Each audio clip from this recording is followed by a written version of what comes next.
ومن هنا احنا عندنا رسالة لدولة الامارات. السلام عليكم يا امارات، كيف اخباركم؟ احنا دولة ذات سيادة ودولة بشعبها وتاريخها، والحاجة اللي بتحصل من التآمر دي احنا بنسأل الامارات انتوا دايرين شنو؟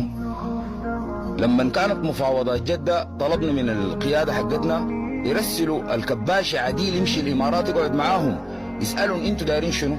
دايرين ثروات ما تيجوا تقاسمونا فيها كاستثمار وشراكة وتعاون بتاع مصالح بين الدول. دايرين مويه ما تيجوا تتفقوا معانا، داير تشيلوا حاجتنا بكتيل الناس ليه؟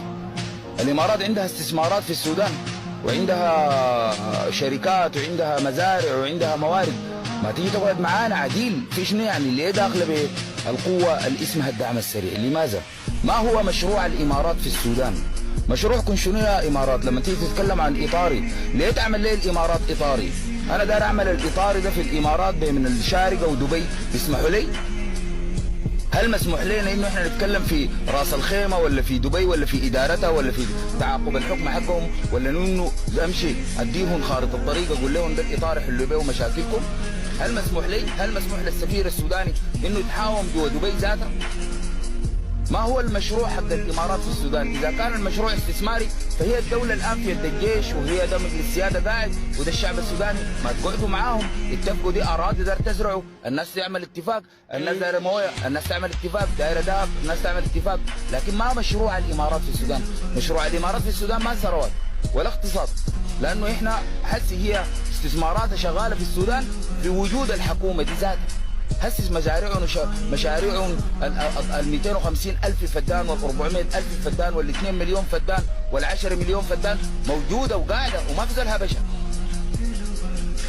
دي لانه الحكومه حقتنا ما قاعدين نلوي زول وما قاعدين نخلي امور معلقه ولا نفتح لنا جبهات جديده.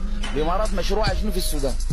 الليله الامارات اللي بتدعم الدعم السريع لو رفعت يدها من الدعم السريع ما ادته مضاد طيران ولا ادته صواريخ الكورنيت ولا ادته الاكل والشراب اللي بيجيهم ولا ادته مقر للقوني ولا لفارس النور ولا لطه عثمان الحسين ولا لخالد السلك او حمدوك. هل الدعم السريع بيقدر يقاتل؟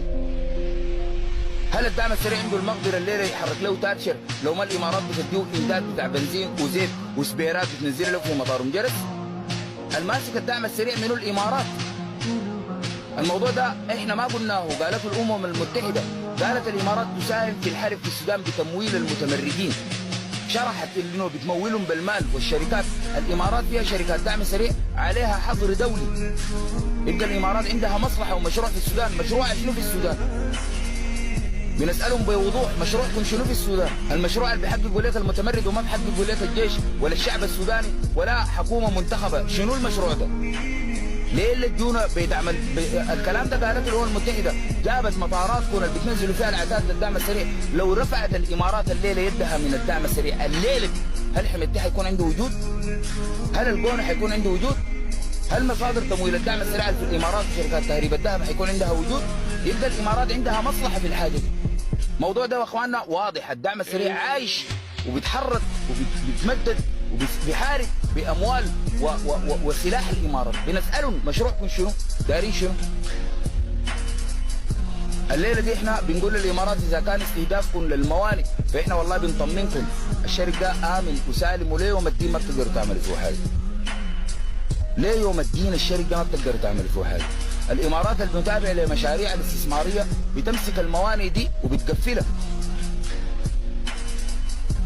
مسكت في جيبوتي ومسكت في اثيوبيا ومسكت في اريتريا ومسكت مشاريع في ارض الصومال ومسكت في رواندا ومسكت، بتمسك المشروع بتقفله.